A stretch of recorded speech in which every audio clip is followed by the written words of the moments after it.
Casino and Resort would like to congratulate the winner of a brand new car. What is up, guys? Camo Squid here. Welcome back to another podium vehicle review, win, customization, and stuff. This week we have the Pegasi Torero, not to be confused with the Pegasi Toro, or Toros. I think it's Toros, actually. But here we have the Lamborghini Countach. Very iconic car from none other movie than the Wolf of Wall Street. Great movie, by the way. I'm sure it's in other stuff as well, but that's personally my the movie that I know this car to be in. Great movie, check it out. So Lamborghini Countach. It is the 25th anniversary edition, which is actually the Countach in Wolf of Wall Street is also a 25th anniversary edition. But you can tell because of the rear intake design right there, the headlamps, and the greenhouse area. Let me come around and see these headlamps really quick. There you go. The parking lights are reminiscent of the ones found in the Ferrari F40. The side skirts are inspired by the ones found in the Koenig Countach. I'm assuming that was some sort of modded, some sort of body kit or something. The rear lights are based on the ones found in the Ferrari 328. A lot of old cars in this one. The vehicle features pop-up front headlamps located just behind the standard square lamps. Unlike the Countach, the Torero uses butterfly doors, evident by the way the doors extend upwards upon lift, which the Countach actually has scissor doors, which, if you don't know what scissor doors are, those are Lamborghini doors, pretty much. The Countach, however, has the doors go directly straight up and down. I believe the Infernus Classic also has perfect scissor doors, which I can show you in a little bit.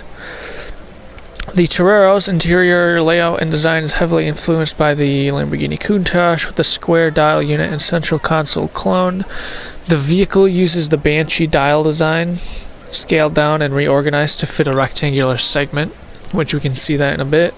Torero only has a single color, which applies to the entire of the bodywork. Interior details such as the seat stitching, rear seat panel, and the horn cap are also affected by the primary color.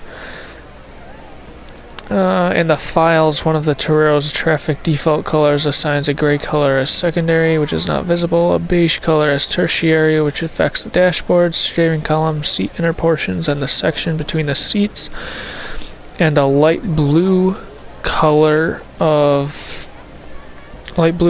the dials, even though the base color of the Banshee dials is fixed, thus unable to change. This particular color set can be seen in the content creator and may have a slight chance of appearing during the mission repo under the hammer.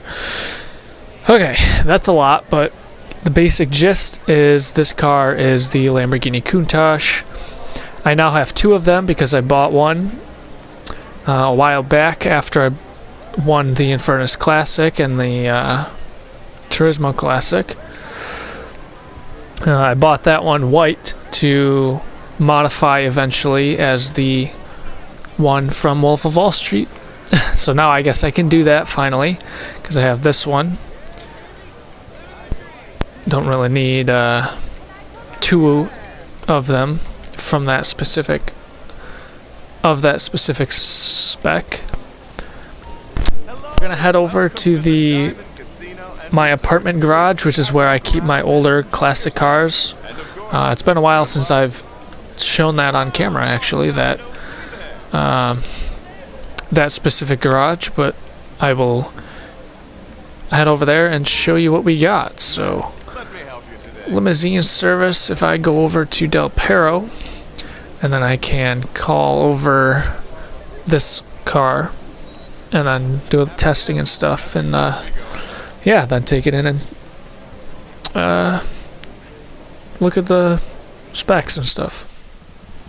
Alright, so we are now over on Del Perro Pier. We have the apartment right over there with the office garage right next to it, which we'll probably head into the office garage just to check out the customization and stuff, and then we'll head back to the... Yeah, we'll do that. So we can call this in really quick. We got a SLS AMG over there. You need something, huh? One of your let me know. Oh shoot, which one did I... So let's take a closer look right here. Got the exhaust pipes sticking way out. There's the intake. I believe you can change that. I believe I did actually. The wheels vary one-off, I do believe. If not, then it has similar wheels to the other old cars. Interesting, they got some more modern bucket seats in there. That's pretty cool. Alright, so these are the butterfly style kind of doors. The regular Countach would have the, of course, scissor doors, similar to the ones found on the Infernus Classic, which I will show you soon when we head in there. Let's get the start up. It's not a bad sound, even for an old car. Got the headlights right there, the retractable headlights, and the tail lights, brake light or reverse lights, brake lights.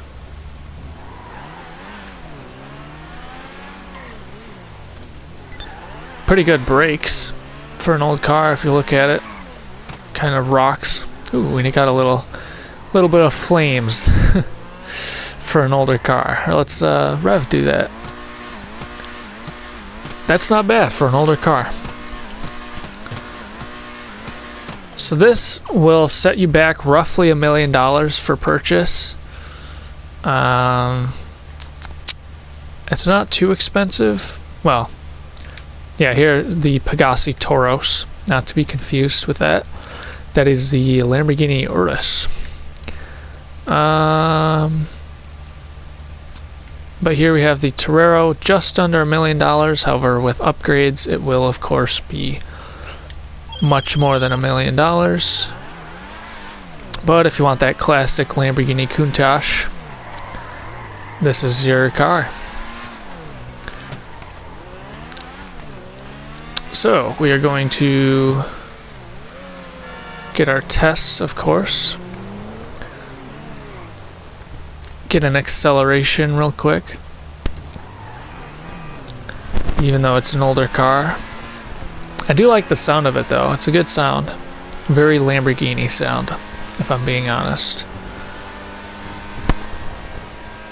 See if I can get a top speed out of this car.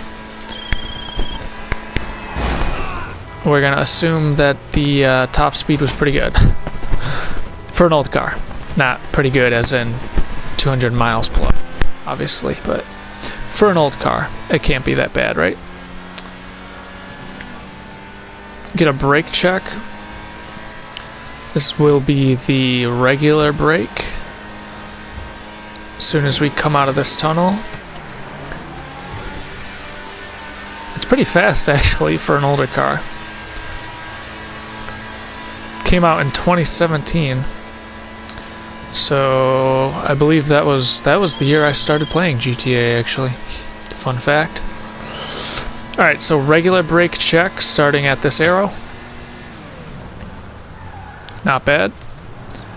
Let's do that again with the e-brake.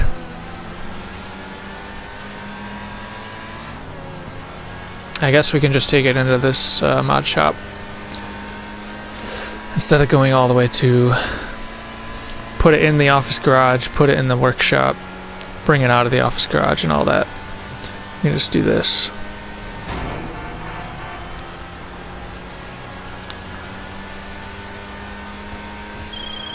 Check out that top speed one more time. Right under 100, right at 100. Get the e-brake as soon as we're on a straighter section of road, because it's of course gonna take a while to slow down. Alright, right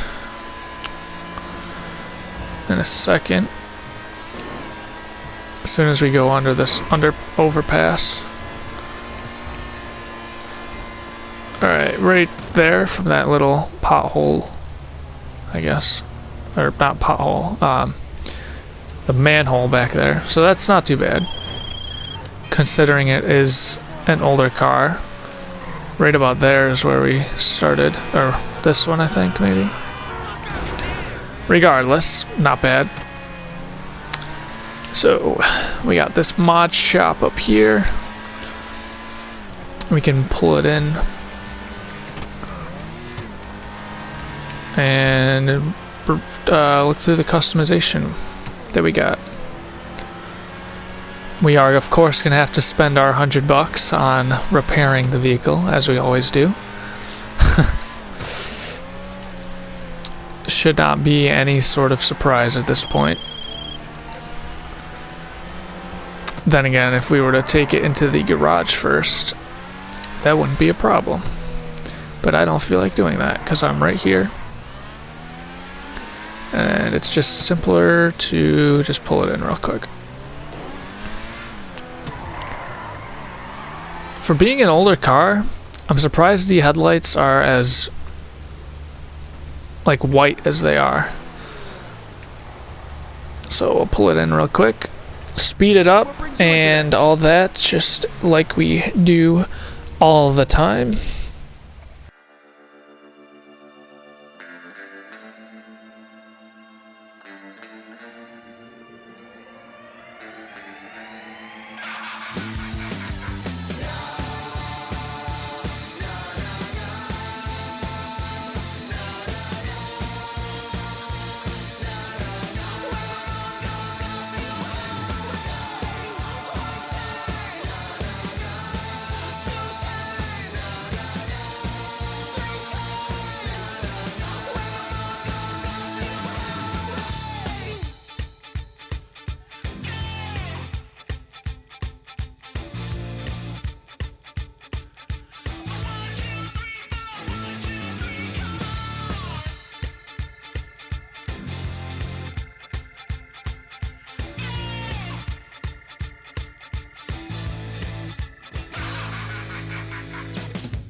Alright, so there you go. Pretty basic stuff. Of course, the spoilers are pretty classic stuff, obviously. That makes sense. I believe it's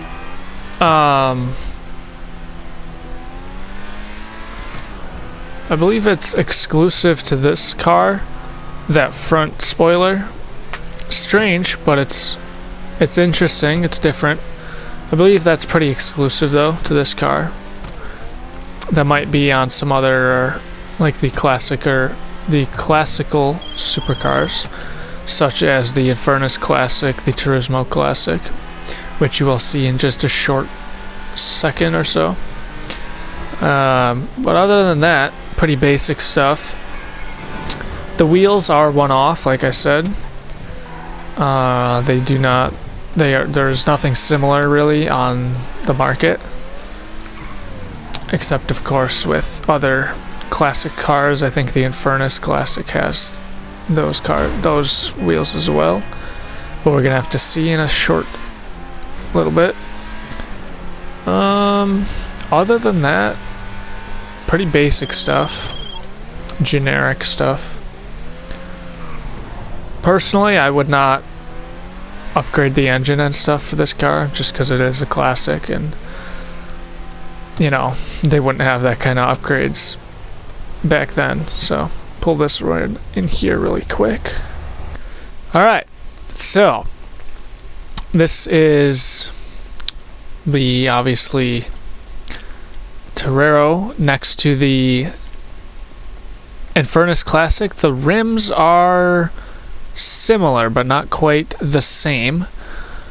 This one is of course my stock one, the Jordan Belfort one. You can see that obviously the stats are the same.